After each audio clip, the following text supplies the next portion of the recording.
Hello, everyone. Welcome back to a brand new episode of the 13th Man Podcast, covering all your football needs. It's Shane, alongside Frankie, as always. I hope you're all staying safe, enjoying the weather. Ottawa just got its second snowfall of the year, and it is horrible outside. But is an understatement. Shane, I don't know. You don't drive, eh? Nope, not yet, which I'm thankful for. I drive a small car. Small car, hit snow, go slide. That's about all I'm going to say. Way to go, Frankie. Second day on the road during snow and he already crashed. Look, I didn't crash. We didn't hit anything. It's just, we played a little bit of Guess If You're in a Lane this morning on my way to work at 5:30. And we played a little bit. We played a little bit of Don't Let Your Tail Side Spin Out on You on the way home. Smart enough. We got a lot to talk about. CFL schedule got released. Grey Cup Unite, All Decade teams. But we're going to start with a little bit of controversy because it seems to be engulfing CFL fans right now. And that's Ricky Foley's comments. Frankie and I talked about this a little bit personally, earlier this morning. If you know his comments, you know what we're talking about. We're not going to put them out there like that. But the one thing I want to get off my chest is you can't poke the bear. You can't expect them not to retaliate. They are humans. They're gonna feel how the words that you say. Fans as a whole in all sports generally have a tendency of verbally abusing and verbally harassing players all the time on social media, tagging them when they suck. It's like, for us, we've both been vocal about Trevor Harris. It would not be surprising if we reached out and like, hey, we want you to come on the show. And he's like, I've heard some of the things you guys have said about me. I don't want to do it. I'm not going to feel offended because he has the right to say no, because he doesn't feel like we respect him and whatnot. That's fine. Hopefully he can look past that and come on the show. But, if he doesn't, it is what it is. We just have to remember that these people are human and what we say affects them. There is no difference between us constantly ragging on a player versus constantly ragging on someone we work with. This whole situation is very interesting to me because you're seeing people come out of the woodwork and be there. Either they are on his side or they are not. It doesn't seem like there's too many people that are on the fence here, right? I'm kind of the one that straddles the line where I see both sides of this. I see why he's pissed off, why he snapped, and I also see why people are saying things about him, right? Like, I think there was a comment in there about how I'm pretty much paraphrasing here because I don't remember the exact tweet, but it was stop sitting on your mom's couch in the basement eating all the time, you fat dick, stay inside if you don't want to get COVID, like something like that, right? And I can understand why he's pissed off, and I can understand people are pissed off at him. But here's the thing: if you so this all started. I don't even know how it all started, but I know that comment, the comment that we're referring to, was brought on because someone basically tried to belittle him because of the school he went to, and he has always taken pride in where how he was brought up and where he was raised and all that stuff. Like if you knew Ricky Foley, you knew that he was he takes huge honor in his education and where he got his education. You shouldn't try to belittle someone because of where they went to school and then expect them not to say something back. One of the other things that I saw that kind of set him off, I guess, was there was a lady that had compared him to Jeff Heck in his basically, if you've seen Jeff Heck's Twitter throughout COVID, he does not believe this thing exists. No, right? Players and other players have called him out and started to be like, dude, where are you at?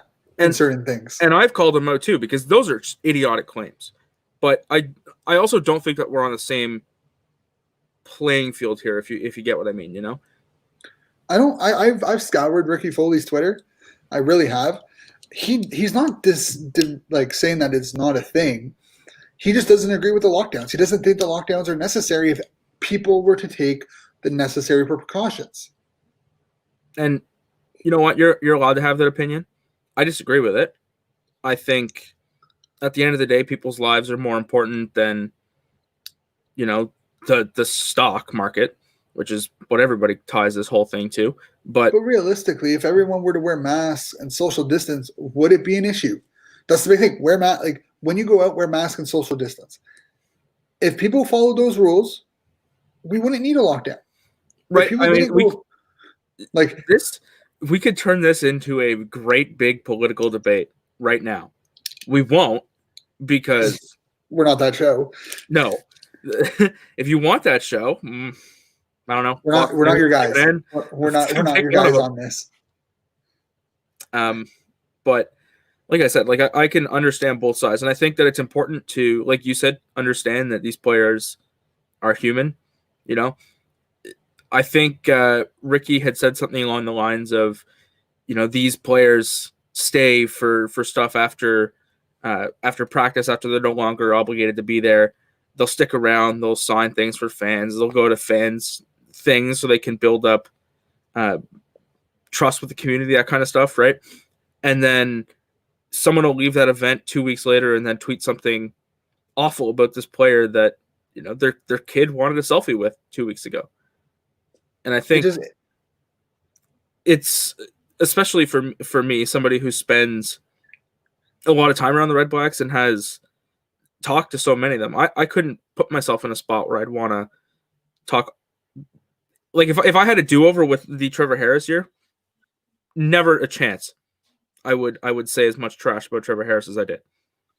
But here's the thing. I think there's also, so this is where it's hard for me personally, because I understand that they're athletes, right? And we're all fans, we're all passionate.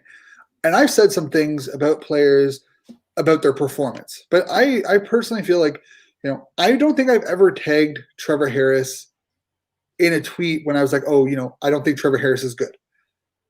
And I know we're using him a lot right now because that's the player that we both mutually think is overrated. He's the only player that I can remember. You know what? The other one too, Corey Tyndall. If you want to talk about that, Corey Tyndall was in that same boat. Same. I don't think he had great deep coverage. I didn't think he was he would constantly get beat. Last year I mentioned how I didn't think the receiving group for the Red Blacks was doing their job. I thought they were all lacking. They were all playing horrible. RJ Harris liked the tweet, but it's just like, there's a difference, and I'm going to tie this into the one of the situations in the NFL this week. But there's a difference between criticism, and just harassment, or unjust, and harassment. Exactly. Like, it's one thing. Like, here's the thing. I've talked to Trevor Harris. I've had the pleasure of meeting him. He's a great guy. He's a fantastic human being. I would have no issue going out and grabbing a drink with Trevor Harris and just talking to him. Do I think he's an overrated quarterback and he has his flaws? 100%. But he's a great human being. I never understand why people attack someone's character for their lackluster play. No. You know what? And we're coming up to the point too, in about a month from now, the World Juniors are starting. That tournament, people very quickly forget that those are 18, 19-year-old kids. Maxime Comtois with the death threats and whatnot. We will see people overstepping those boundaries, because as important as that tournament normally is to Canadians, that's all we have this year. That's it. When that tournament rolls around, the entire country is watching. We will see some dumbass who tells one of these players to kill themselves or, to do something stupid because they have a poor performance in probably a meaningless game. Like they'll fan on a shootout shot or whatever, and things will spiral out of control from there. 100%. And like, I understand the fans' perspective. Like, there are certain lines, and you may have felt disrespected and whatnot. There is a level playing field. There is, somewhere in the middle of understanding that they're human and respecting that and not constantly attacking them. And then there's the players understanding, like, okay, they sometimes need to take the high road because they are more in the eye of the public. I understand that. But at certain times, like, you can't say something to an athlete and then expect them not to say anything back. Marquez Valdez-Scantling this week fumbled the ball in a meaningless regular season game. Nobody is going to touch the Green Bay Packers. They're not going to miss the playoffs, right? They're not going to get a bye at this point. I think it's pretty safe to assume that. That game doesn't change much. And yet people are sending Marquez Valdez-Scantling death threats. It's just a game. It is literally just a game. Sports are literally just games. And you'll see just how passionate I get about my sports teams. Same. If you are the kind of person who's going to send somebody death threats because they fumbled a football, take a look in the mirror and reevaluate your priorities. And here's the thing, it's a football game. Okay, I've said it, and maybe this is me being high on myself. There's times I'll be like, oh, I can do that. How many times have we all looked at a kicker who misses a field goal, and we're like, oh, we can do that, and then we go try doing it, and we can't. Yep. And we're like, well, shit, this is a lot harder than we thought. Stop. Like, I could never throw a ball, 50 yards straight. Like, I don't have a spiral. I don't have accuracy like that. I'm not going to lie. Do I think I can do a better job than Trevor Harris? Hell no. Do I think there's someone out there that could? 100%. Stop. Like, the amount of fans who are like, oh, I can do a better job. I can do their job easy. Like, it's not that hard. I don't know who you're trying to kid. I don't know what kind of tree you've been smoking or what kind of shrooms you've been eating. It's not that easy. Yeah. I think ultimately, if there's any takeaway from this, it's criticize no matter like whatever you want, right? You don't like what the head coach has been doing in terms of motivating the team? Sure. Criticize it. You don't like the play calling? Sure. You think the quarterback stinks and needs to be replaced? Sure. Don't attack the players like personality, like the person.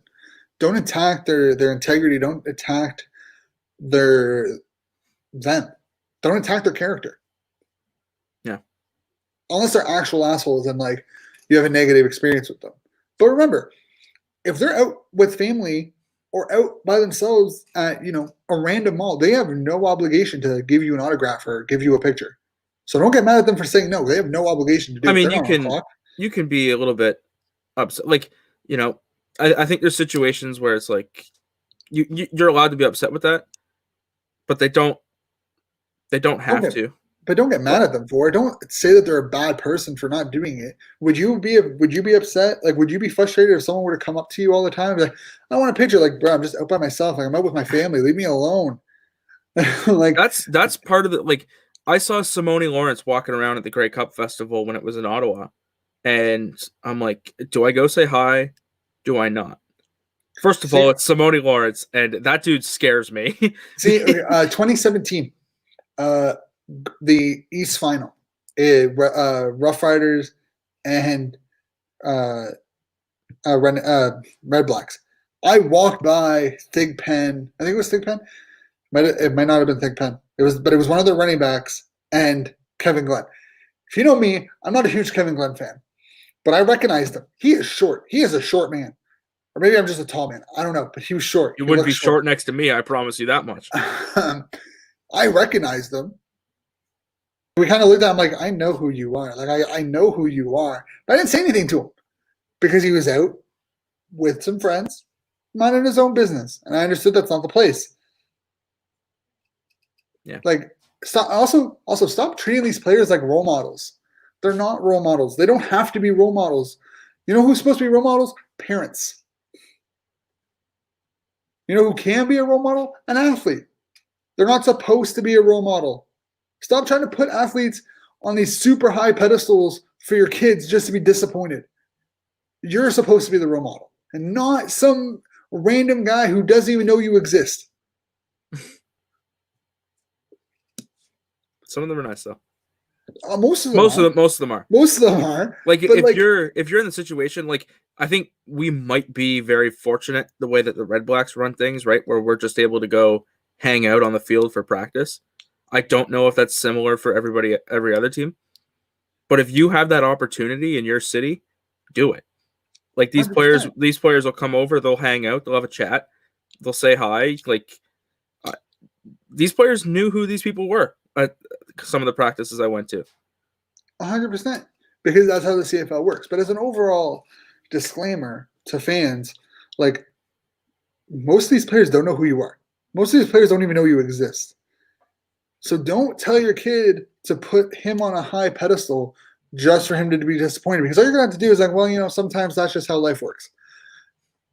You know, you're supposed to be the role model, not Tom, Dick, and Harry who plays for your local sports team. And maybe that's why I don't actually get attached to players. Because when I grew up, I had favorite players, but I didn't look at them as role models because I knew that they didn't care who I was. They didn't know what they did in their life. It didn't impact me at all. I wasn't trying for them to notice me. I didn't care that they noticed me or not. Like, I still don't. I really don't care if a player notices like my tweet or whatnot. It's nice that they do, but I don't care. But it is really nice when players notice the stuff from the podcast because then they come on and we have a chat. 100%. But I'm saying that like as a fan, I don't care if someone like if a player notices my tweet to them. I don't. I'm not expecting them to. Because I understand that, you know, they have other things going on in their life.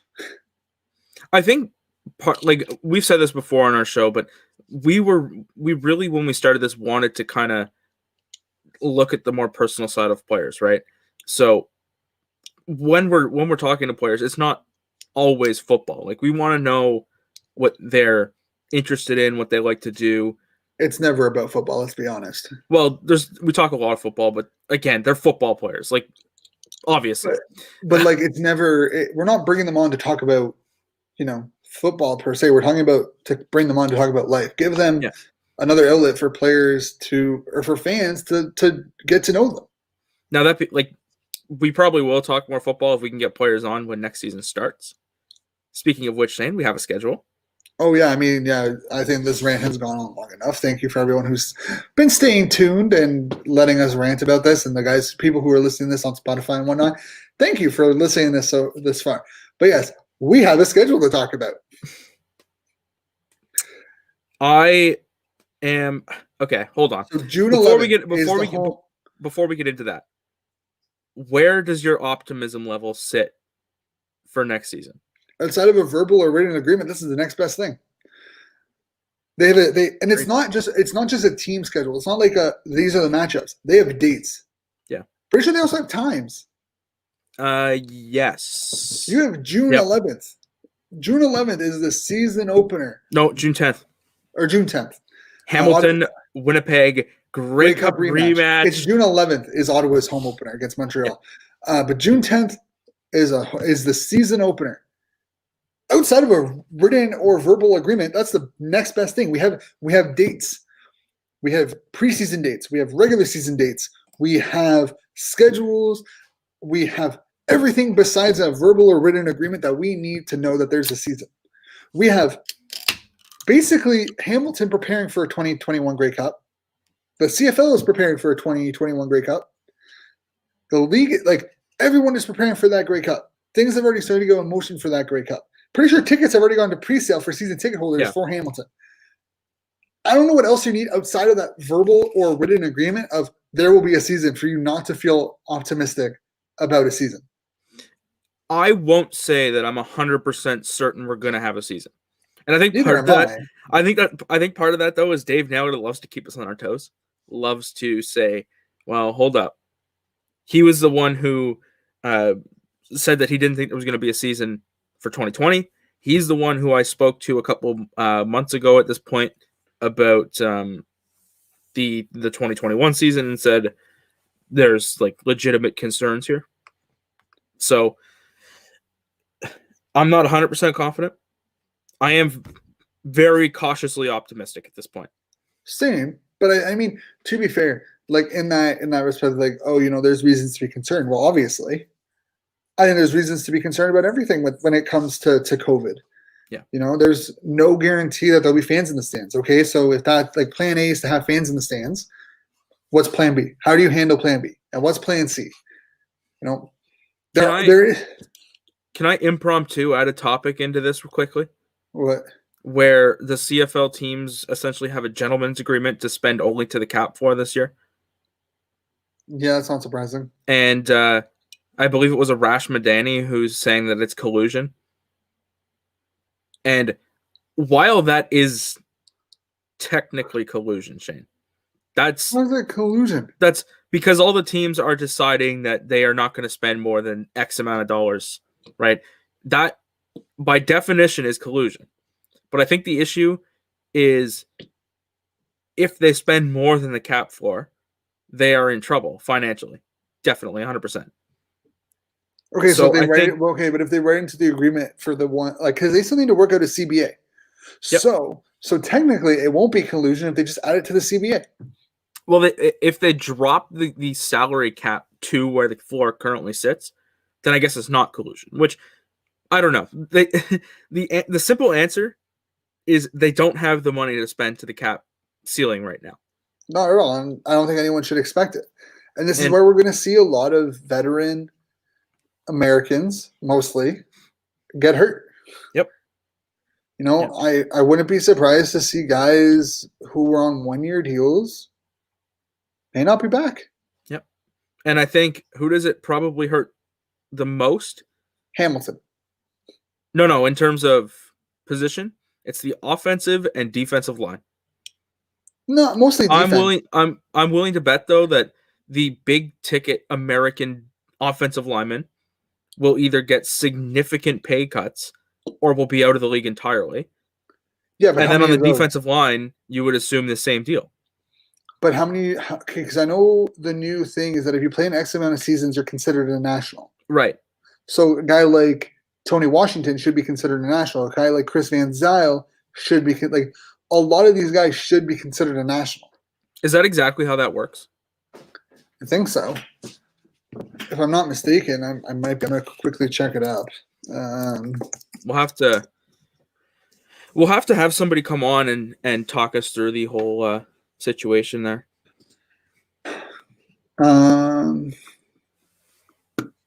So a player. So this was. When was this released?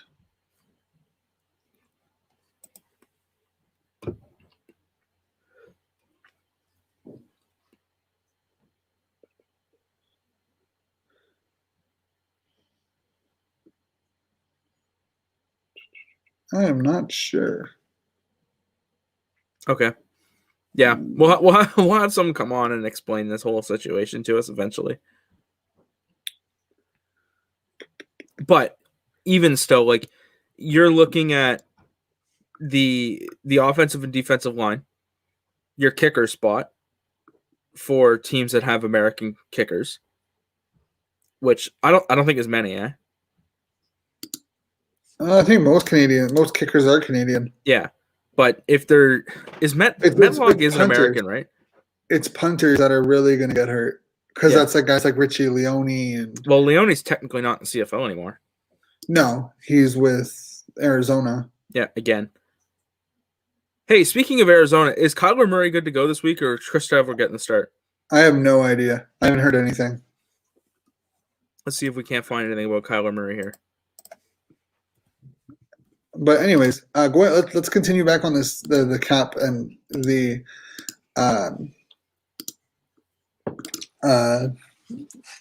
roster and whatnot. You know, it's going to hurt a lot of Americans. It's going to hurt the guys who are coming up. Like, realistically, it's going to hurt free agents. It's going to hurt Darrell Walker. It's going to hurt Derek Dennis. It's going to hurt those kind of guys. It's going to hurt 1-year guys like Dylan Wynn or Simone Lawrence. Offensive line, I'm not really worried about because most of the offensive lines in Canada are Canadian. Like, most of them are Canadians. And realistically, you can just replenish most of the Canadians. It's going to hurt everybody, but it's going to hurt the Americans the most. The Canadians are still going to get pay cuts. Yeah, but I think we're going to see a lot more Canadians. 2021, we're going to see a lot more Canadians than we have ever seen in the last 15 years. I think so. And I think we'll see young rookie Americans on those cheap deals, like the Jerron Kreiners, the Josh Stangbys, like those kind of players that have the ability to come in and make plays but get paid nothing. But here's the thing, though, is I think this is going to be the best thing for the CFL. In the long term, I think so. Because I think this is a great way to see what Canadian football is really about. Because you're going to see a lot of guys going from university to the CFL. You're going to have a lot of undrafted guys being invited to camp. Like there's a lot of they're gonna have to work out a lot of the numbers. I don't know if you'll see a lot of undrafted guys because you got 2 draft classes that are going to be coming in. No, And speaking of, yeah, you will. No, you only have the 2021 and the 2020 draft class. Why? They already had the 2020 draft.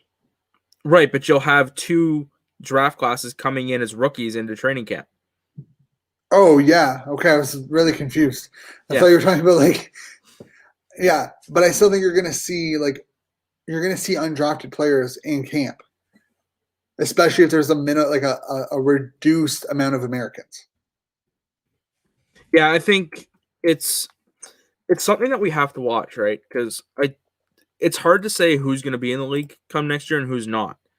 And I think it's really going to come down to what the CBA says when we can kick free agency off. How much money is really left on the table for these teams? We don't know yet. I mean, it's also a matter of, because guys like Caleros, Arbuckle, Vernon Adams, well, those guys are going to stick around. The quarterback in Saskatchewan, Cody Fajardo, the guys who were signed 2-3 years, that's not an issue. It's the guys who only signed 1-year deals. Yeah. Holy smokes, we have a lot of CFL news because we haven't talked about the draft order being selected yet either. Nope. So we can talk about the schedule. Like the schedule, first week it's simple, and I mean realistically, there's not much different than what we expect. Like we expected a huge difference.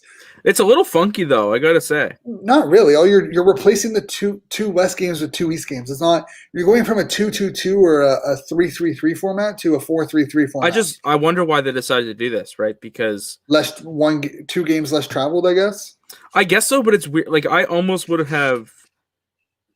I don't know. Like it's weird because so we got a question. Ottawa has to go to Calgary, and Calgary doesn't have to come to Ottawa. It's just a little bit weird. So we got a question in here from Sam Ritter. Sorry if I mispronounced your last name. This is a question for both of you. Do you see full capacity of fans at the beginning of a 21 season? Not a chance. So, yeah, I don't see. I know there's like 3 different vaccines going on. I'm optimistic for them to work. I see about 50% capacity.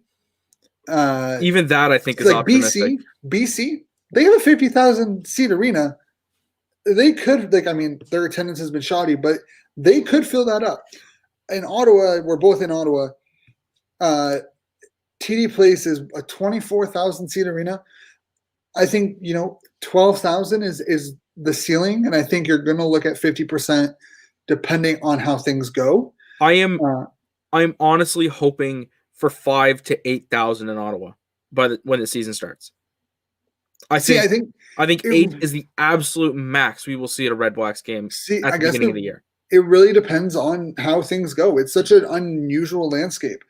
If the vaccines work, if the vaccines are available, we could look at a full capacity. I think teams want at least half. I would be very surprised if teams are under half capacity when the season starts. Will there be half capacity seats? Like, there's a difference between being able to hold up to 50% and the 50% capacity being reached. I think a better suited question is, will we have full capacity by the end of the year and for Grey Cup? And I think, honestly, that answer is very different from will we have it at the beginning of the year. I would be surprised if we're more than 25 to a third of the from a quarter to a third of the way full. I think that's what you're looking at to start the year. And if the vaccine is readily available by November, which sounds like might be possible from what I've been reading, that's when I think we can get back to a little bit more of a normal. And if that happens, Shane, Hamilton will be a party. See, I miss football so much. Like, keep getting asked if I'm going to play next year by like multiple different people, and it just makes me miss it. Absolutely. Like, it just being, and I mean, it's one thing to just miss watching it. I miss playing it. I miss the contact. I miss being on the field. I miss being out there on practices. I miss the nitty gritty of football. I just want it. Like, I hope there's spring ball. I really do. I don't know. It's a tough situation for It's tough for the CFL because you're entirely relying on that vaccine coming and being ready and being effective and being available. So 100%. if it works and if it's readily available come November, we will be back in the stadiums for Grey Cup. We will be back to full capacity. I firmly believe that. See, I don't think because like you can't guarantee everyone's taking the vaccine. That's the one thing. Yeah, right? but the thing, like I'm no doctor, right? So you don't quote me on this, please. But from what my understanding of the vaccine is if enough people take it, we will have. Yeah, it's the herd immunity. It's the herd immunity. It's going to be real interesting, but I do like that question. I'm cautiously optimistic for 50%. I don't think we're going to see 50% because I don't think enough people are going to be willing to go to games, depending on the situation, right? I think it's all situational, and we can't get mad at the CFL for not releasing a plan for a season that isn't happening for another 7 months. But look, if you would have asked me 2 months ago if I thought there was any chance at the CFL starting next season with fans in the stands, probably would have said no. So things look a little bit better now than they did 2 months ago with that vaccine We'll have a really good picture around March. We should have kind of more of an idea. The CFL should kind of be releasing more of an idea of what's happening come middle of March. Yeah.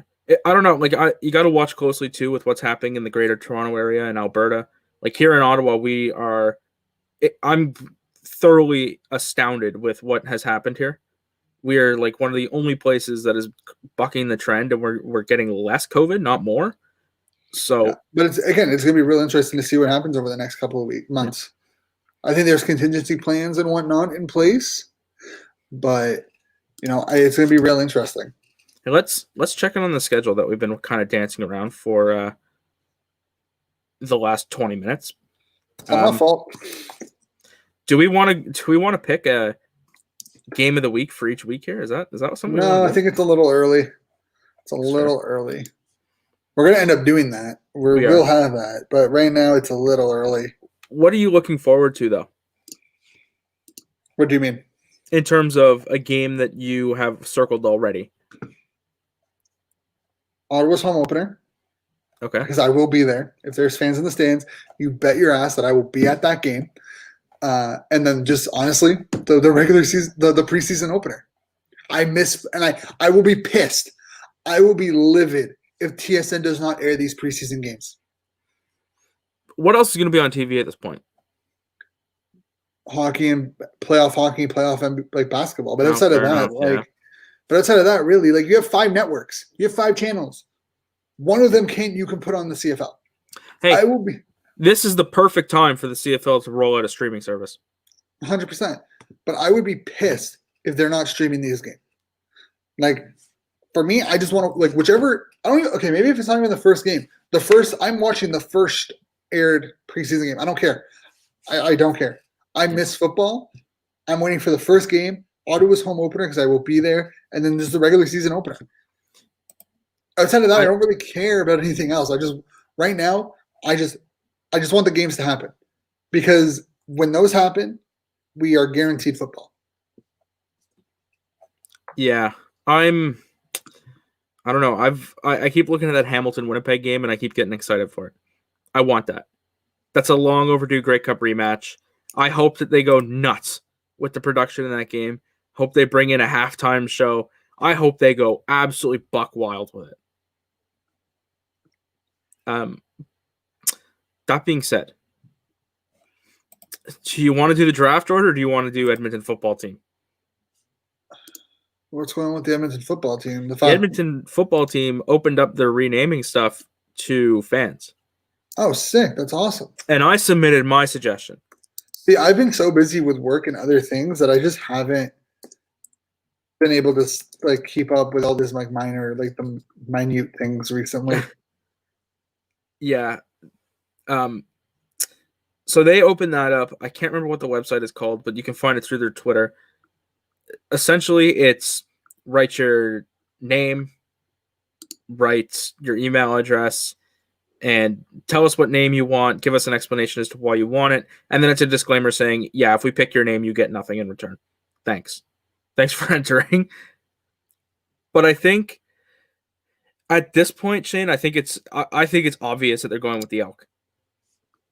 Why is that? I just think that the whole time, right, it was branding to Empire when they had to change. That was what I felt. Now that we know it's not that, I don't see them going with Express. I don't see them going with Esks. I don't see them going with any of the other things that have been suggested, like Energy. I think Elk is the one that makes the most sense. There's a good history to it there. I think it works, not only with the logo they have now, but put some antlers on those helmets too. Look good. Works with the colors. Like, I think that is the route that they're going to go. That's what I suggested too. I mean, I like the elk, so that's not bad. Like, I don't know. I we're really gonna don't talk see...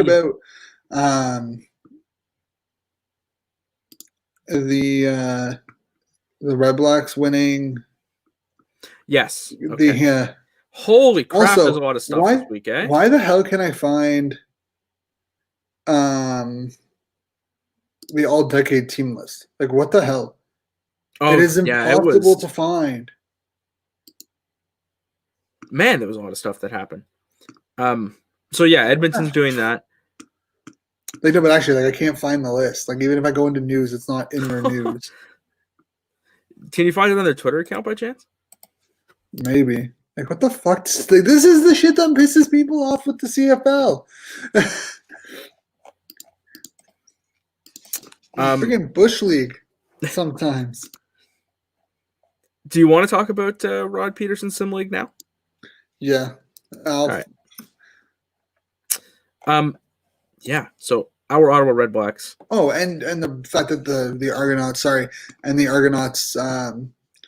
went back to the official boatman. Yeah, they did a while ago though. Not between our last episode and this one, wasn't it? Yeah, but I don't know. I think we talked about it a little bit, touched on it quickly with Rod, but so Sam, this is what I thought they were gonna do. I guess that they've decided that there's like colonial overtones with it or something. So yeah, they just don't want to. They just don't want to bring it up. And I'm also in agreement with erecting a giant elk statue on top of Commonwealth, like Colin is saying here. So let's do that. But I think if you make that your name, Edmonton, you have to put elk horns on your helmet like the Rams or the Eagles. That has to happen. Rant over.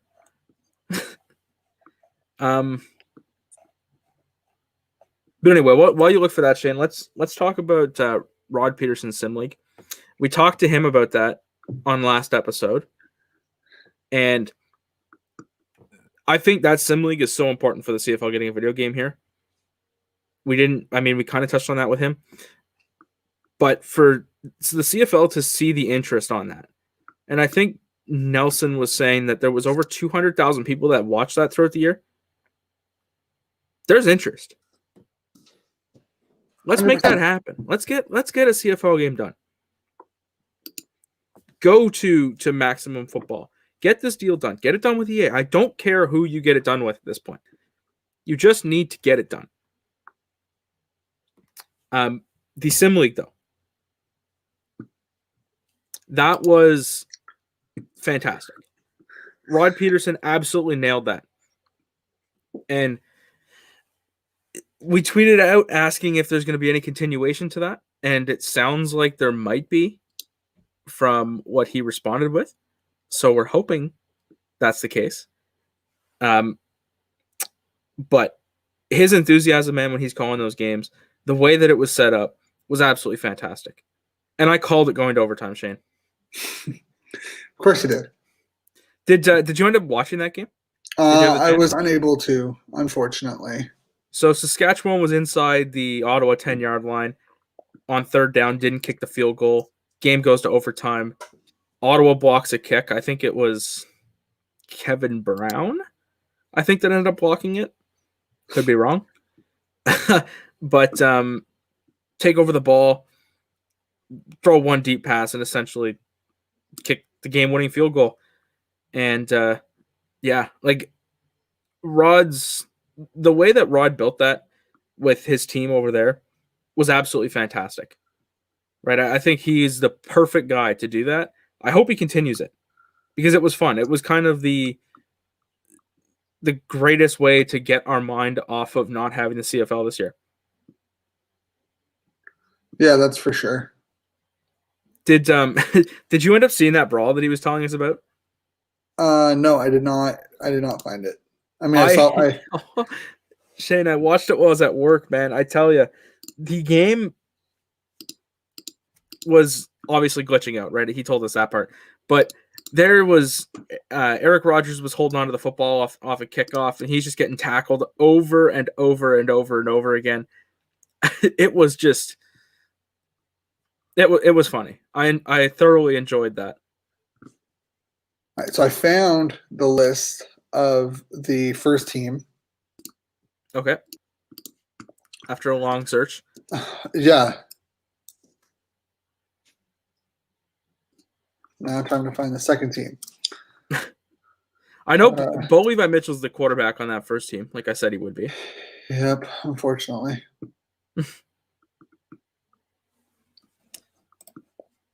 So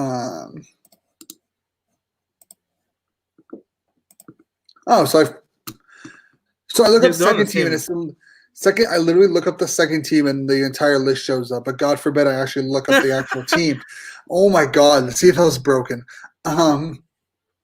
So before I'm just gonna say this, and because I've said it before. There's a lot of recency bias in these teams. I'm not even gonna lie. There's a lot of recency bias. Do you want to share your screen here and pull it up? Yeah. So why didn't my assuming you don't have any ungodly tabs open. I mean, I have StreamYard. That's about it. That's okay. So yeah. Let me just make sure I got the window. Oh yeah. I'm gonna have to share.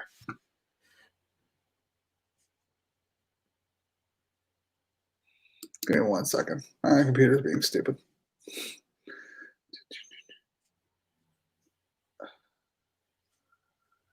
Gotta love StreamYard. They're always giving us issues. It's not even StreamYard. It's literally just Google.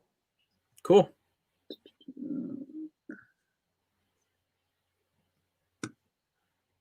Okay, this is interesting. Okay. See if this fits on the screen. Give me 1 second. I need to fix this real quick.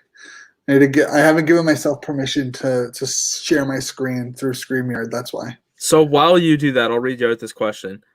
Sam asks, if another pandemic happens in 2050 or in the future, do we think the CFL will go back to Grey Cup Unite like it did this week?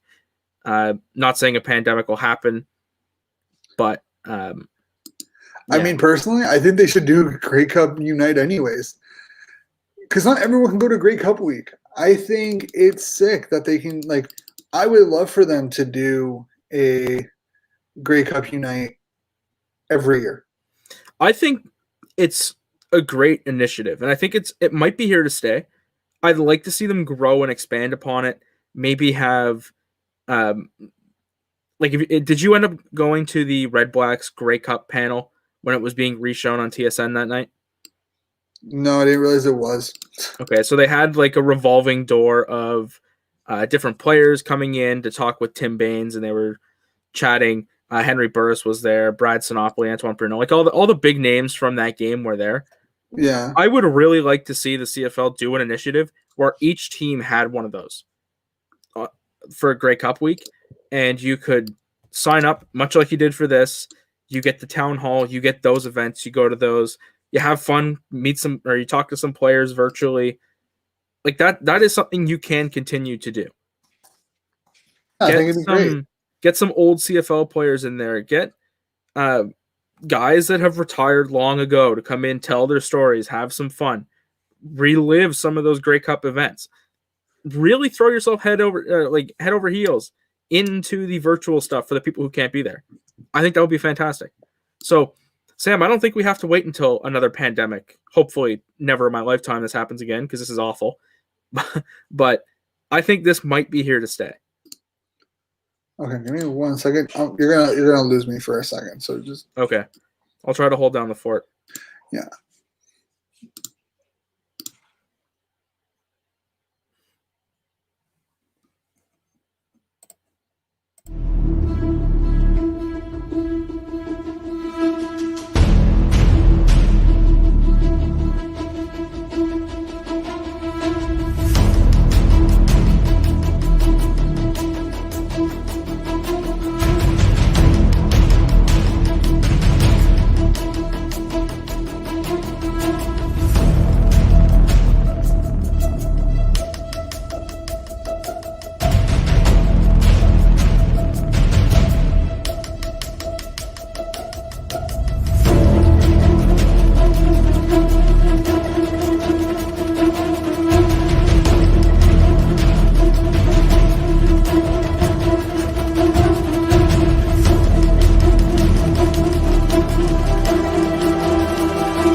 All right, we are back.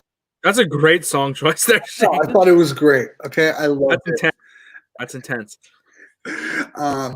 So we got the first team all decade team. This is the first time actually ever trying this, so I think this is great.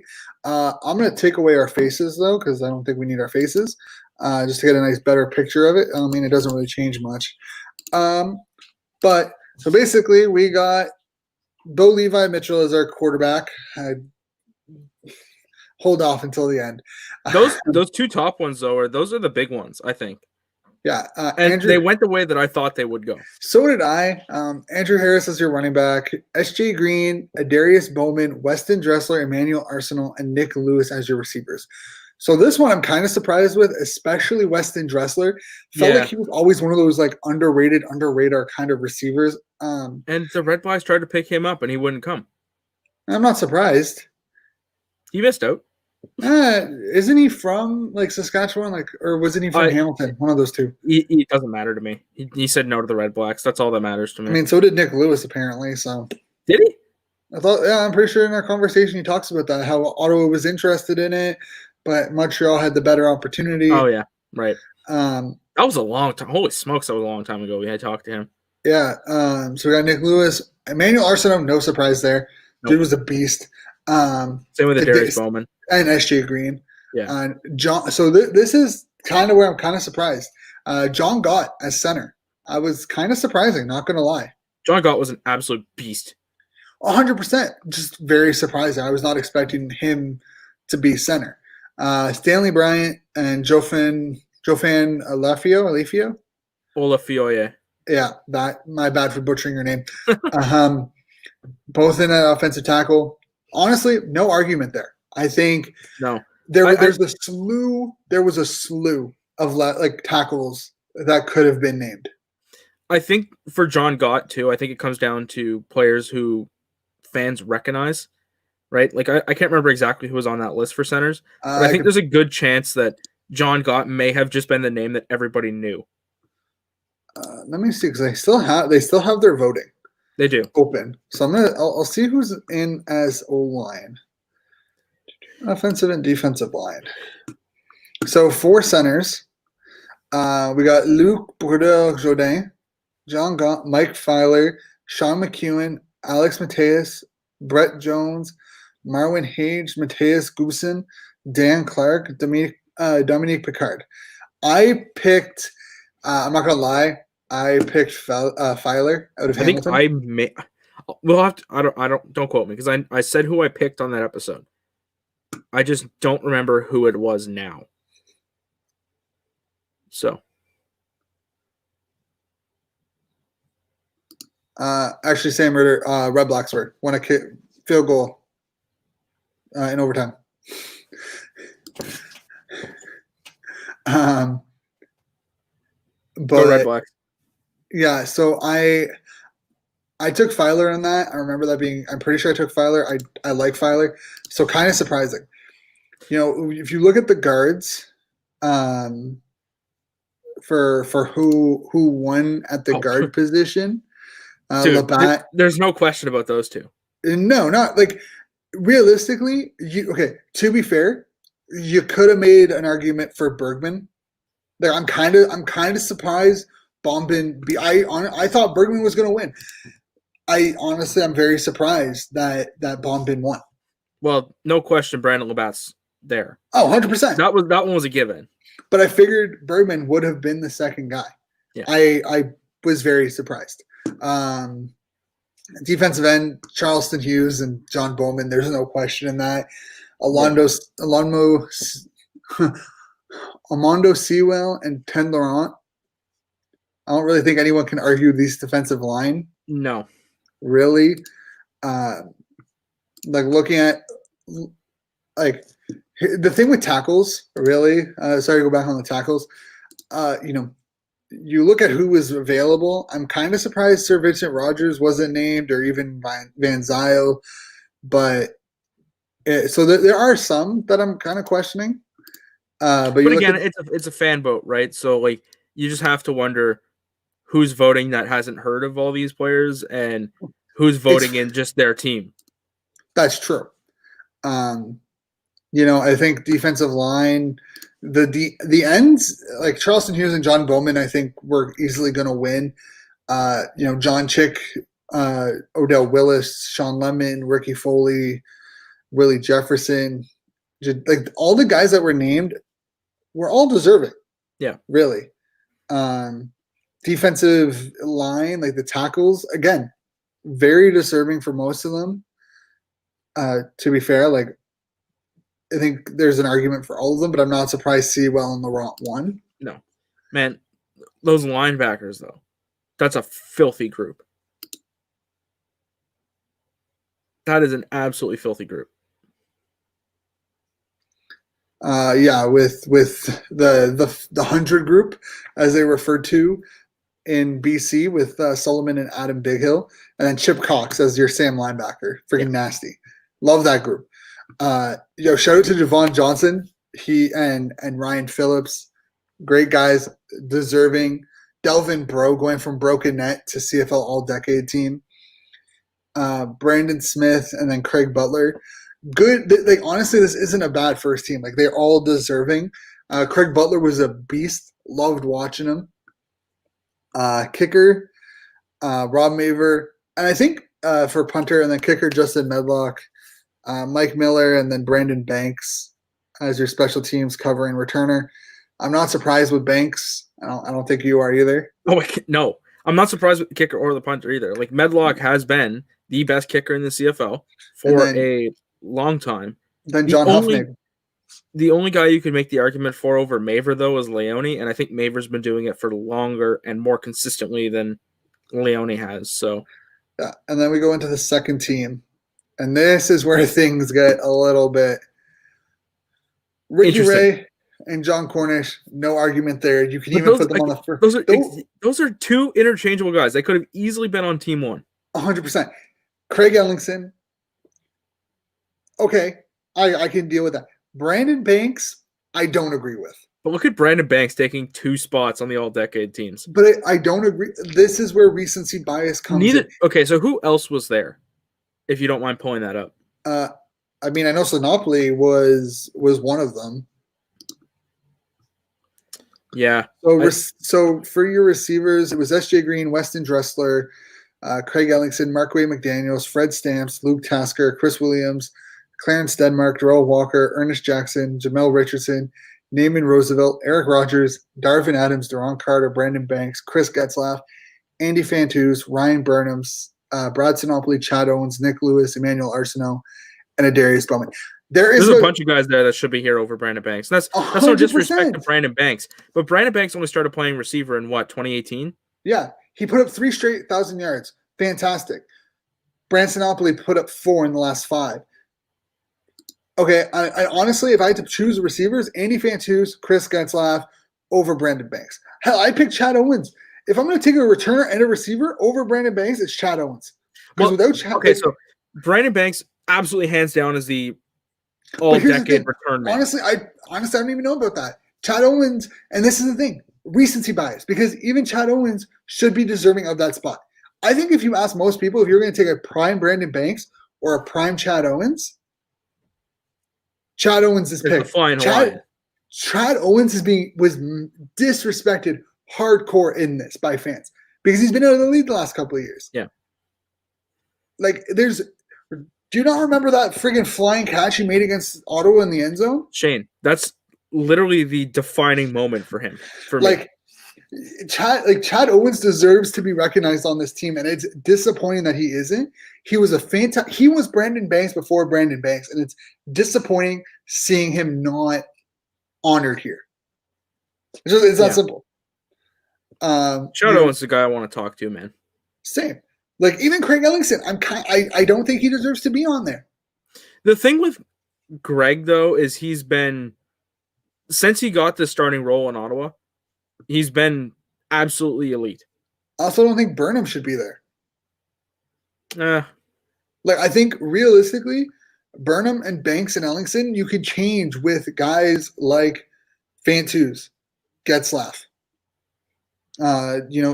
Even Jamel Richardson. The fact that Jamel Richardson wasn't named, they're disrespectful. I'm low-key a little surprised that I don't see Luke Tasker's name here too. Yeah, like this is what I'm saying is that there's a lot of recency bias going on. Like, and that's just the way it is. Like, you think we're gonna see Luke Tasker again in 21? Probably, I think. I hope so. I like Luke Tasker. I want to see him back. You go to the line, and I mean, pretty standard. Honestly, I'm not even upset about it. Hey, moment of appreciation for our boy Derek Dennis here. 100%.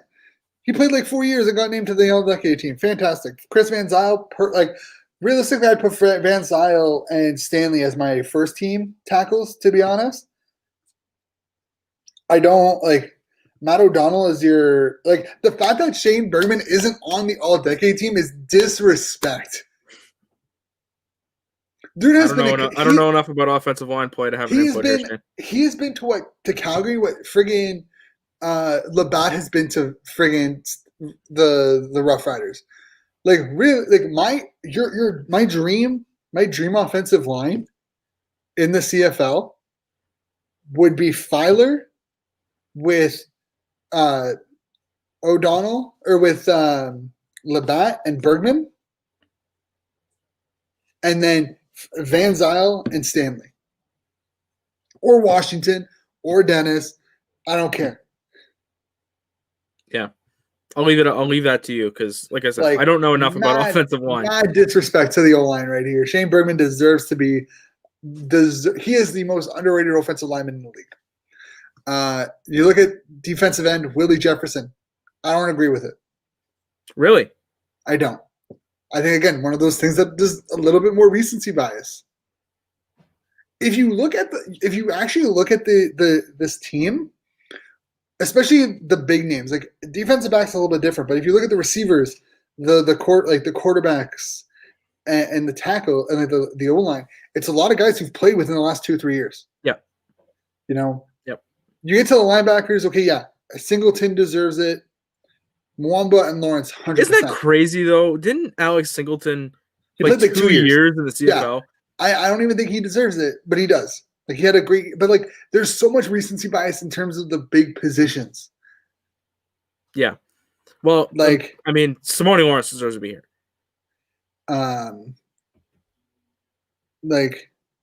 Even though as Simone Lawrence deserves it, Mwamba deserves it. As much as I dislike Simone Lawrence on the field, and Chad Owens deserves to be here. He does. Like I don't understand the disrespect and why fans seem to forget about the flying Hawaiian. He was Brandon Banks before Brandon Banks. I'm almost certain I gave Chad Owens a vote too. I voted for Chad Owens. I don't remember all my picks, but I'm almost certain he was one of mine. But like you look at Keon Raymond, deserving. Ed Gainey, deserving. Jamal Wall, deserving. Tylon Brackenridge, deserving. Patrick Watkins. I look at who was on that as the defensive backs. I don't know. I'm a little bit surprised to not see Antoine Pruneau, to be honest with you. He was only as a safety. Right? I know, but so between, no offense to Pruneau, Brackenridge and Butler, better safeties, longer, really. I think it was an injury that killed Pruneau, killed Butler's season, and Pruneau's had health problems, but you look at that.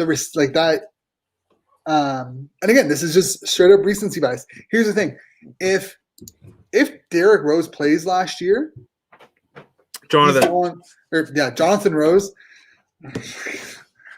unbelievable, buddy.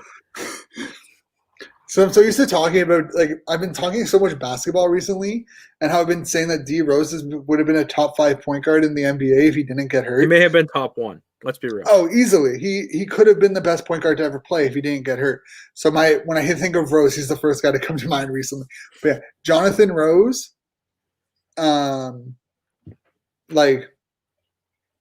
if he plays next year, like last year, he's on this team. He's on one of these 2 teams, guarantee it. I hope to see him back, man. So do I. He's the progress he's made from nobody knowing he was hurt to potentially never playing football again to walking around in a neck brace for a year to now being ready to go back onto the field. He's cleared to play. That's insanity. I look at this team. I look at some of these guys. I think there's a lot of recency bias in the pick. Who? I know Richie Leone's the punter on this team. Who's the kicker? Rene Paredes, which is fair because I saw people saying that that Lewis Ward should have been there. Lewis Ward only played like 2 years. I know Chad Owens is a special teams returner. I get it. I realized that after I was because I was looking at him like, where's Chad Owens? And I realized he deserves a receiving spot. I think over Brandon Banks too. Like he deserves like recency bias. 100%. This is the hill I'm dying on, is that it's recency bias, because I guarantee you most people would take a prime Chad Owens over a prime Brandon Banks, because Brandon Banks is one-dimensional. I think if they would have used Brandon Banks as a receiver earlier, you could make the argument for Brandon Banks. But he's only had 3 years is actually playing as a receiver. Really? They've all been over 1,000 yards. Yeah, but he's like. But I just don't think that there's. Sure. I mean, if we're disconnecting receiver from kick returner, like we've done, I don't think there's enough for him at receiver to put him in this spot. And that's no disrespect to Brandon Banks, because he's absolutely amazing at receiver. But that's what I'm saying, is that it's a lot of recency bias. He's had 3 straight years of just straight he had 1,500 yards last year. And it's just like, and realistically, Chad Owens didn't have only had 1,000-yard season. Yeah. And he dropped off in 20. Like, he played 1 year in Hamilton. Weird. But, he had 808 yards that year, and then he dropped off in Saskatchewan because Saskatchewan sucked. But, he's had 27 receiving touchdowns. But, I understand that Banks has had more yards. But considering that Brandon Banks is considered a number 1 option and Chad Owens wasn't, but still was the most reliable guy on the team. And I think that's the thing that changed. Those Toronto teams weren't very, even with Ricky Ray, they weren't a pass heavy dominant guy. Who I'm surprised didn't make the cut, and I mean I'm kind of disappointed. Chad Cackert. I'm surprised that they didn't have a fullback, because this guy, epitome of fullback. Actually, yeah, that is interesting, because they should have had a fullback spot here. I'm surprised, because Chad Cackert was fantastic. I loved Cackert. Agreed. It's not like I don't like Brandon Banks. I just think he's one-dimensional. Yeah, like I said, if Brandon Banks would have been playing receiver and being used the way he is now, putting up 1,000 yards a year from the beginning, I think it's a different story. But you know what? Calgary beat out the coaching. Yeah, Dave Dickinson and Hugh Huffnagel. Yeah, well, does that surprise you? Not really. Exactly. It's freaking amazing, though. The last CFL thing we have on our docket here, Shane, is that draft. Oh yeah, the Hamilton picks twice draft. Hey, look, we said that it doesn't matter what the order is because it's going to be a crapshoot anyway. And then Hamilton got the number 1 overall pick, and now all of a sudden I care what the order is. Yeah, I don't want to see them in that spot, man. Why? I just don't like Hamilton having good things.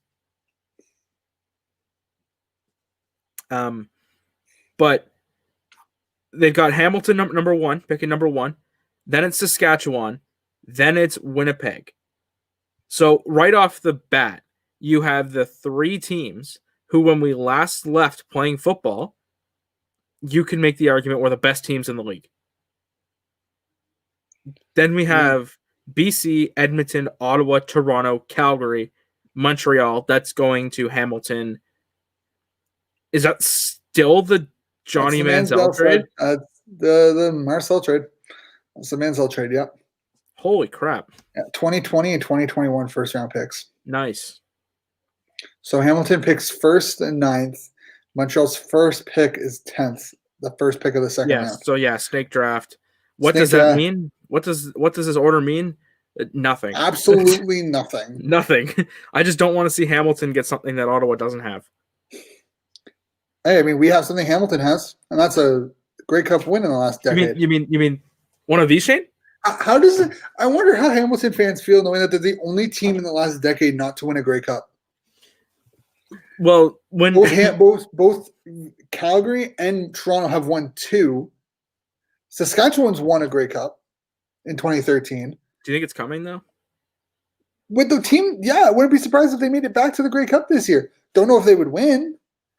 I could see it very much being another 13-14 kind of season where they go to the Grey Cup in 13, lose, and then go back to the Grey Cup in 14 and lose.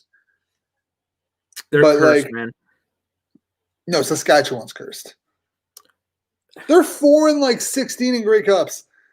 Actually, I'm gonna bring it up. I'm gonna bring it up real quick. It's 4 wins. They got 4 Grey Cup wins, and they're 110 years. That's crazy. Like, we think the New York Rangers have no championships for an original team. Like, so you know what's funny? What? Ottawa, the Ottawa Rough Riders would currently sit 4th in wins if they were still around, because they're 9-6, a win percentage of .600 in 15 appearances. Wow. So if they were still around, and I mean, realistically, you can make an argument that they would have probably won one, whatever. But There you go, Shane. 100% they shouldn't have. So you get when you're still named. But here's the thing. They have a 211 win percentage. They are 4 for 15. Their last Grey Cup win was 2013. Hamilton is 8 for 13. Toronto is 17 and 6. They have a 739 win percentage in the Grey Cup. Who's closer to a Grey Cup right now, Hamilton or Saskatchewan? Man, that's hard to tell. Because if we're going to go back based off last year's rosters, both of them are up there. I'd pick both of them. I would pick a 2013 rematch, to be fair.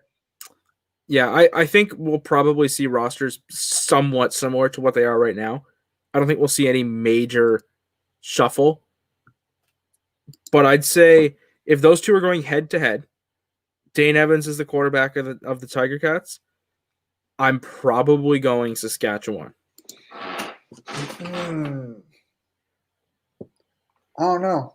In a winner-take-all game, I like Saskatchewan. See, I like Evans more than I like Fajar. I like that. I like the defense, Hamilton's defense, more than I like Saskatchewan's defense. I think I like Saskatchewan's run game more than Hamilton's run game too. So to be fair, though, they have Sean Erlington Alexander or whatever his name. Sean Thomas Erlington. Sean Thomas Erlington. But I'd rather. And they have William Thigpen. Powell. They have Thigpen now. Oh right, that's it. That's true. Yeah. They I don't know. Thigpen, and I much rather that combo. And they have one of Calgary's running backs from last year too. I don't remember.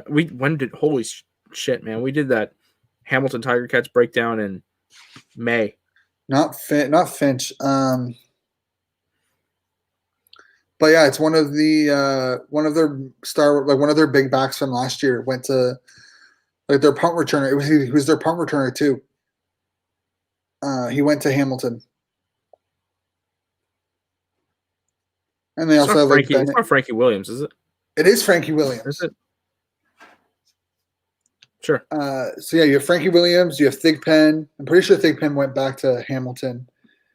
You have Thomas Arlington. You have in Bennett. Their run game is pretty solid. Yeah. I just feel Ted Laurent, Jadara Gavis, Patrick Levels,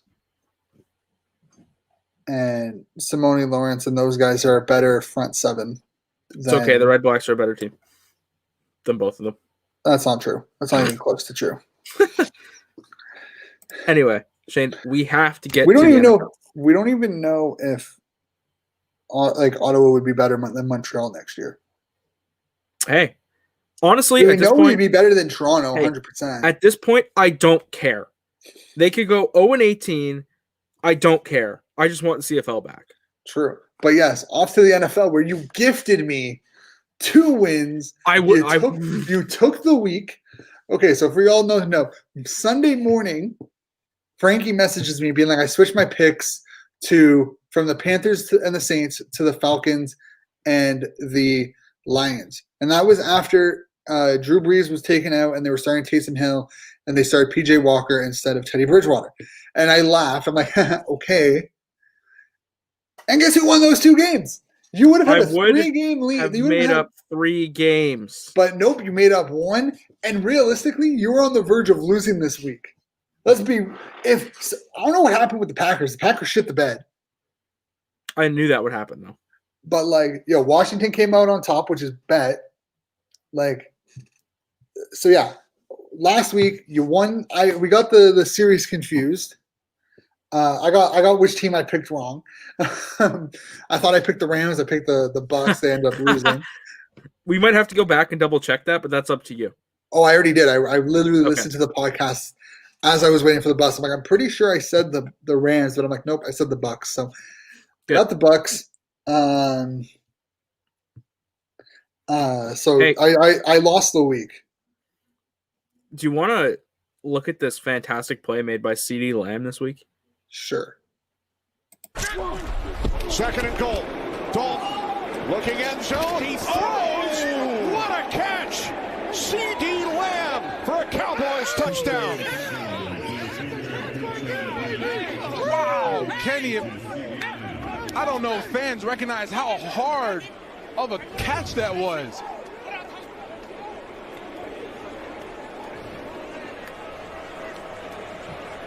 Wow, looking over his left shoulder. Gets it down. That's a touch. Yo. Chad Owens did it better. That's an incredible catch, though. Oh, and 100%. that's a massive game for the Cowboys, too, because that entire division is now 3 wins. The Philadelphia Eagles. They are going to lose to the Seahawks, meaning whoever wins that Cowboys-Washington game will lead the division. But that being said, let's go Steelers. 10-0, baby. Let's not sleep on the New York Giants, the best team in the AFC and the NFC East. I have one more clip that I want to show here, Shane. Of course. And that's all we have. It's Mike Evans, because this is special. Pressure by the Rams. Brady able to throw and hit Evans again. Got the first down, trying to spin for more. Still on his feet. And he gets there. Touchdown, Tampa Bay.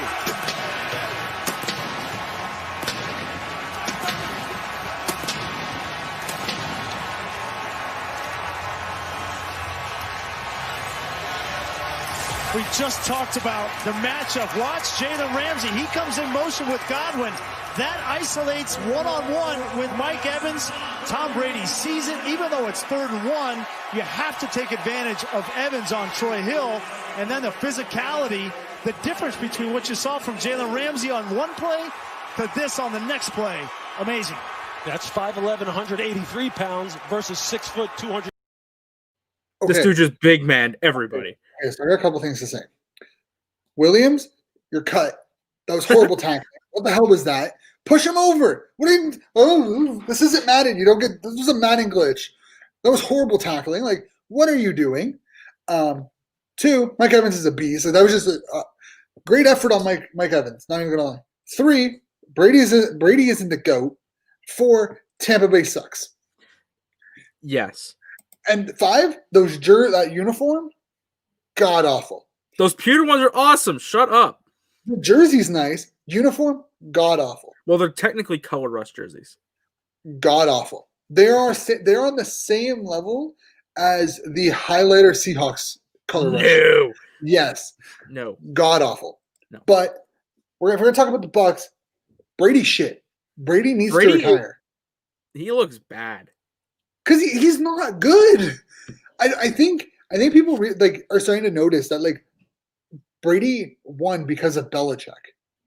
Yeah, it's not okay. I'm gonna go to the point now where I think that we've confirmed that Tom Brady needs Bill Belichick just as much as Bill Belichick needs. I don't think so, because Belichick's been decimated by players opting out and injuries. He has. So I don't think it's necessarily fair to compare Belichick's situation to Brady's situation. And Cam Newton sucks. Brady has a friggin' all-star offense at his disposal, and they're 6-4. The dude can't throw deep. They can't even score 27 points. He can't throw deep. Like, I'm sorry, I don't think that, like, I have no issue with Gronk being added because Gronk knows he's a blocking tight end. He's a good blocking tight end. He has been a very good blocking tight end for them this year. And that's what he was brought in to do. I think we need to establish that Gronk wasn't going to come in and catch like 200 TDs. He was coming in to block. Howard was the receiving tight end. That's pretty simple. Crazy question for you. Do you think that football team would be better with Jameis Winston? 100%. Hell, I feel like that team would be better with Josh Rosen. We might find out pretty soon. As soon as next year, I mean. Like they're 7 well, he signed 2 years. Well, that doesn't mean he's going to stay. I think this might be it for Tom Brady. They need to beat the Chiefs. Oh, they're not going to. Not a chance. They play the Chiefs this Sunday. Not a chance. With the Saints playing the Broncos. So realistically, the Saints should beat the Broncos. That's assuming their running back that's currently playing quarterback. By the way, I still have him at tight end in fantasy. I just can't make any changes to my roster at all. I can't move anybody in my lineup. So I guess if I just leave everything the same, Taysom Hill can be my tight end. That's my plan. So if the Saints win, even with Hill, because Hill did a good job, he was 22 for 28. Is that on the game or on the year? I can't tell. I need to find that. Taysom Hill, 22 for 28 sounds right for the game. Let me just make sure. Either way, he's only thrown like 5 passes before this game in his career, so the difference is minimal. Yeah, he was 18 for 23. He was sacked 3 times for 233 yards. That's respectable. That's a respectable game. Against the Broncos defense that he should be able to win. So you're going to be sitting at 9-2. Realistically, the Saints are most likely going to be sitting at 9-2. You need to win. You cannot be sitting at 7-5.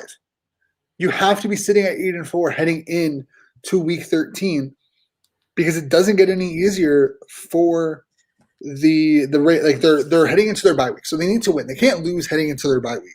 Yeah, but they head into week 14. They play the Vikings, which isn't a cakewalk anymore either. Nope. And then they play the Falcons, which should be a winnable game. But it's a divisional game, so you never know. There's no such thing as a given divisional game. Ask any division opponent who's played the Jets this year. And then you play the Lions, which should be a win. It should be. It should be a winnable game. But the Lions like to fumble their tank, so just the kind of game. And then they play the Falcons again. Yeah, like you finish the season on winnable games. But it's the question of, are you out of it by then? If they sit at 7 so their bye week, like they're sitting on their bye week next week. If they're sitting at 7-5, and the who do the Saints play? The Saints play the Falcons. The Saints beat the Falcons and end up going, I think, like 10-2 at that point. They're out of it. There's no way they can catch. Being 10-2 versus 7-5, you're 3 games behind. I don't see it happening. Let's quickly go over last week if there's any games that I think are. No, I mean Titans beat the Ravens in overtime. That's big. That's a big one. The Ravens are 6-4. Browns are 7-3. If Ravens lose on Sunday, they're sitting at 6-5. If the Browns somehow, some way beat, I mean they're playing Jacksonville, so they should win. But if the Browns sit at 8-3 and you're sitting at 6-5, you're done for. If the Ravens are 6-5, you're talking about the Raiders and the Dolphins being ahead of them in the playoff race. Right And now, the Browns. right now the Raiders. Right now, the current playoffs are Steelers number 1, Chiefs versus Raiders, Bills versus Browns, Colts versus Titans. Yeah. If you're going to look at it, Baltimore is tied with the Raiders. They're tied with Miami. So depending on what happens this weekend, with either Miami and the Raiders winning, they could be as low as 5th. If they were to, well, let's look at who the Dolphins and the Raiders play this week. Dolphins play the Jets, Raiders play the Falcons. yeah, The so Baltimore Ravens are in must-win territory. Yeah, basically. And it's kind of terrifying. Yeah. I think the only other game that's really worth mentioning here is that Bengals game, because we knew it would happen at some point with how bad that Bengals offensive line is. Joe Burrow's done for the year. Which is unfortunate, really. Yep. I hate it. I feel so bad for him. I do too. And now they're going to watch Ryan Finley. Claypool for Rookie of the Year. Sorry, sure. I know that was inappropriate, but like Claypool for Rookie of the Year. Let's quickly take this Ravens-Steelers game off of our Thursday list. I hate it. I'm so pissed. I think it's so stupid. Let's go through our picks because we're starting to run out of time here. We'll get these done as quick as possible so you can go deal with personal things. Yeah, I need to eat. Yeah. I also need to edit my son's podcast. Yeah, there you go. So speaking of which, Anchor is currently not working. So I don't know if you use that Anchor or not. No, I use we use Pinecrest. Okay. So this podcast will probably be going up later than normal. Hopefully tomorrow. I mean, it is already late. It is already later than tomorrow. Well, exactly, but even later because Anchor is not working because the entire Amazon service is apparently not working right now. But anyway, tomorrow at 11 a.m., the Detroit Lions are hosting the Houston Texans. I'm taking the Houston Texans because Deshaun Watson is elite. Same. I'm taking. Yeah. And then the only other game of the day, which is disappointing because I wanted to watch Ravens Steelers tomorrow night. Same, bro. Washington football team Washington headed to Dallas. I am taking the Cowboys. Let's go, Washington. Andy Dalton, the Ginger Rifle, Bills Mafia savior, elite.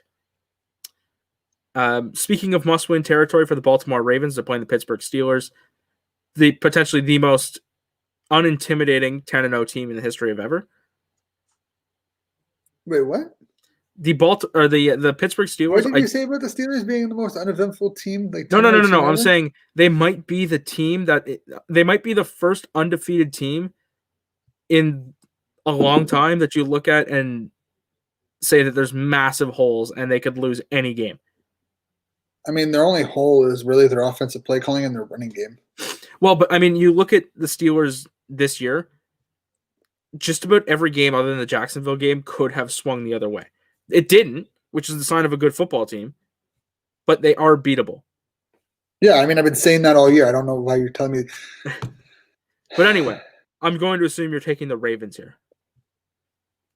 Get the fuck out of here. You've been saying the Ravens are going to win this game for weeks. No. I'm going to take it. I've told you every week. I'm taking the Steelers every week. Okay. But I want the Ravens to win because I want the Steelers to lose one game before the playoffs because I don't want that pressure of going undefeated heading into the playoffs. Okay. Fair enough. So I'd be okay with losing to the Ravens over any other team that they play near the end of the season. But I highly doubt that's going to happen because the Ravens can't practice until like Thursday. Shane, you know what week it is?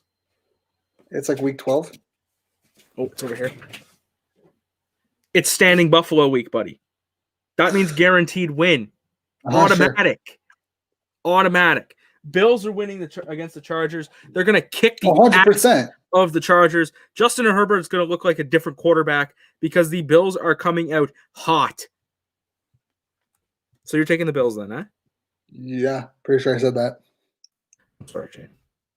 I apologize. Massive game in Indianapolis. The Titans and the Colts.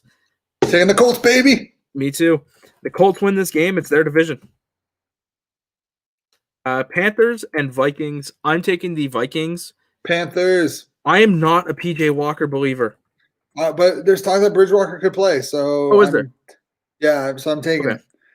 They're saying that they're optimistic that he could play. Okay. I don't trust the Vikings after last week's performance. I don't trust them either, but I still think they'll beat. Because I think Carolina's good enough to hang around in games. I just don't think they're good enough to win games yet. I think that's going to come. Yeah, they showed out the Lions. I mean, it's not hard to do, but still it's the Detroit Lions, Shane. Did you hear Aaron Rodgers' comment on the Pat McCaffrey show? No. He basically was like, because they were talking about sidearms, and like, Aaron Rodgers kind of threw a jab at NFL about Patrick Mahomes, not at Patrick Mahomes, but like the sidearm stuff. And he's like, yeah, it's all like quarterbacks weren't doing that long before he was. And then he's like, someone I think is like who is underrated is Matt Stafford. Stafford's a good quarterback. Yeah, I would love Stafford in Pittsburgh to replace Big Ben next year. Hey, it might be happening. Like, I think that's a place that I could legitimately see him going. 100%. Let's move on here. Browns and Jaguars. Browns, baby. Dog pound. Let's go. Mike Glennon is the starting quarterback this week for the Jacksonville Jaguars. In case I want to see Trevor Lawrence go to Jacksonville. That's not happening. Sorry. He's not going to New York. We'll see. He's not. If the Jets win first overall, I wonder if Trevor Lawrence will actually not declare for the draft. Maybe go back to college. That's possible. I think it is. The best team in the NFC East against the Ryan Finley-led Cincinnati Bengals. The Eagles versus the Bengals? Giants. I'm taking the Giants. I'm taking Daniel Jones, baby. Me too.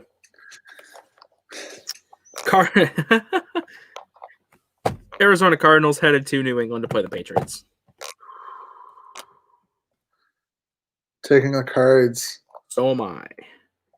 Either with Streveler or with friggin' Murray. Well, so I read that Kyler Murray is missing practice for precautionary reasons, so he should be back.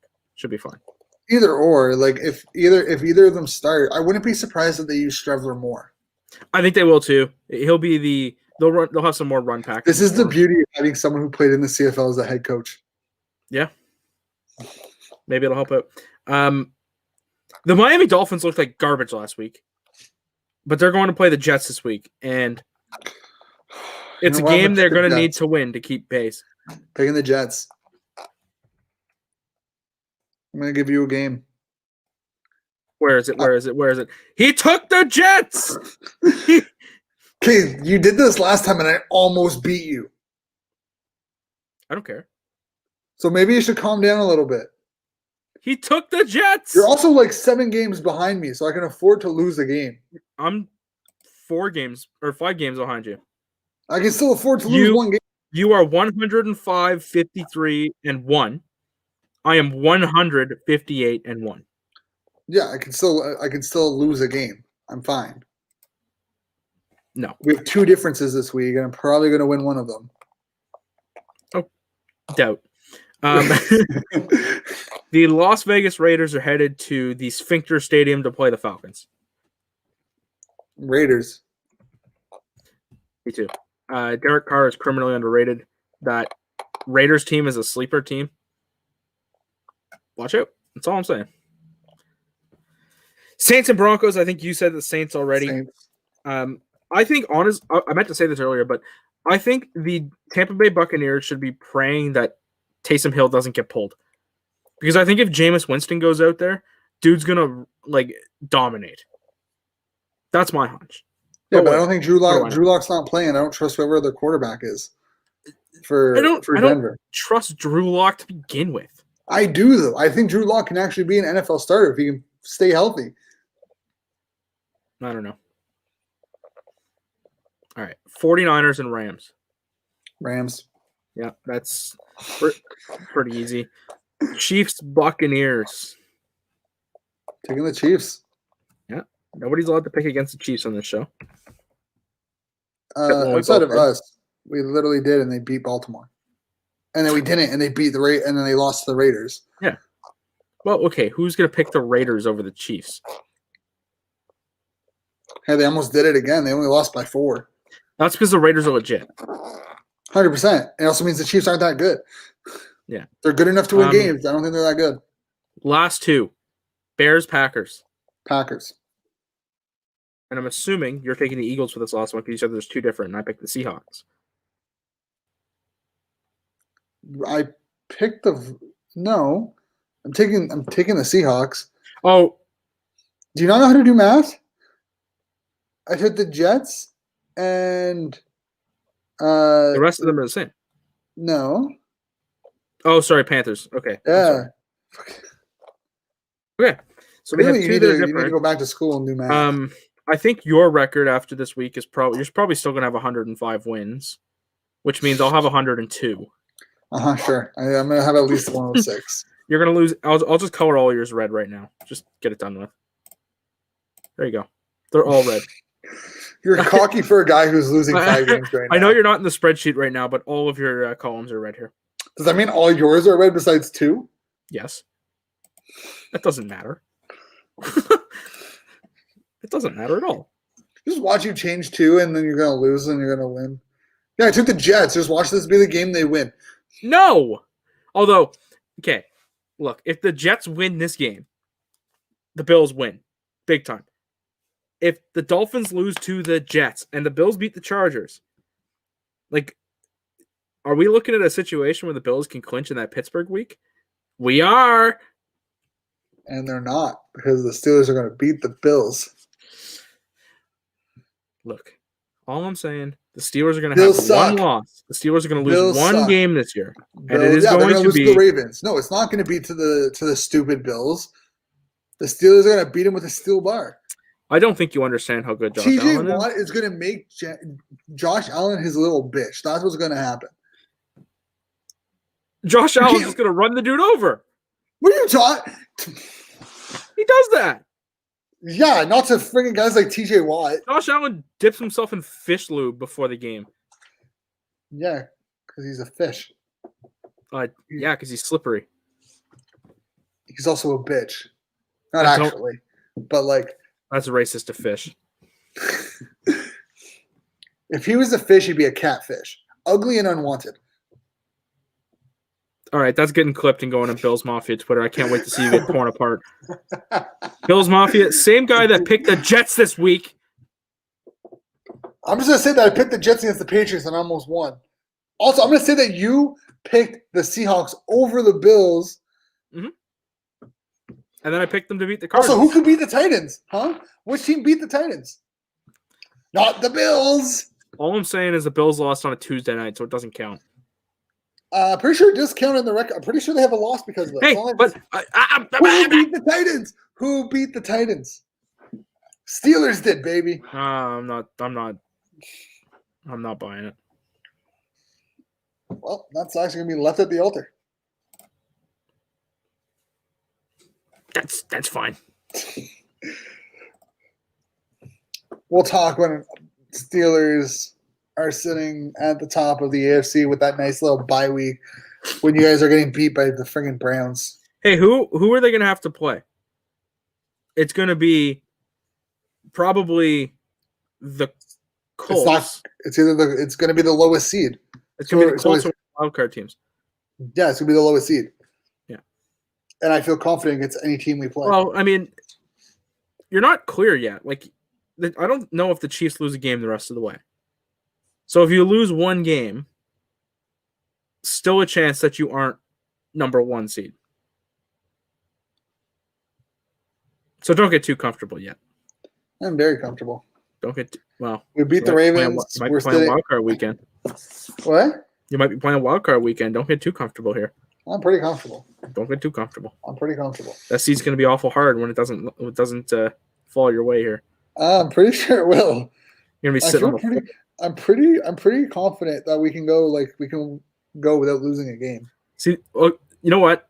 Again, in a year where COVID is the big X factor, any single one of these teams could just fall off the face of the earth with one positive test. So we got Baltimore, Washington, a team called the Bills, Cincinnati, Indianapolis, Cleveland. So there's like 6 wins right there, minimum. That Cleveland game might be interesting. That might mean a lot for the Browns. Honestly, that might be our last. That might be our loss. If we're sitting at 15-0 and clinched the AFC, I don't think you would at that point, though. I think the Chiefs are still 13-1 at that point. Or sorry, 14-1. But if they're not, if they were to lose a game, which is quite possible, like, where are the Chiefs on this? Hey, listen, if the Ravens beat you this week, I'm gonna laugh. I'm gonna think it's funny. Okay, if Tampa beats the Chiefs, then we're all clear. Unless you lose this week. How? We're still good. We have 1 game ahead of them. Uh-huh. So if they go 14-2 and we go 15-1, that means we win the conference. I know, but you're just assuming they win out here. Because they will. I don't know. We'll see. TJ Watt and Dupree one of those games where they show up and they play poorly, they're going to lose. Maybe. All right. I'm done. No, I think honestly, if Tampa Bay can show up for a full game and they beat the Chiefs, we're solid. Especially if we beat the lowly Ravens. Nah, Tampa's awful. Well, yes, I know that. But you never know with the way things go. But either way, the Bills suck. Steelers rule. And that'll be all for today's episode. For Shane, like how you changed it over. I didn't touch that. Sure. That was your fault for leaving the stream. Well, you wanted me to share my screen. But anyways, for myself and Frankie, thank you all for listening. Everyone who joined in and interacted with us. It was a pleasure having you on. Follow myself at Shane_Ryan97, Frankie, HPR_Frankie13. Follow my Sens podcast, Sens_Hour. Frankie has his prospect reports at HPR _podcasts. Yep. We're also on Instagram, 13th Man Pod. Check out our website. Check out our RedBubble page. Christmas is around the corner. Ask your friends, family, loved ones, all for it. Anyone who would like it. We got stickers, pins, bags, shirts, masks, a little bit of everything. But yeah, thanks again for tuning in, and we'll catch you next week with a brand new episode of the 13th Man Podcast. Stay safe, everyone, and we'll catch you then.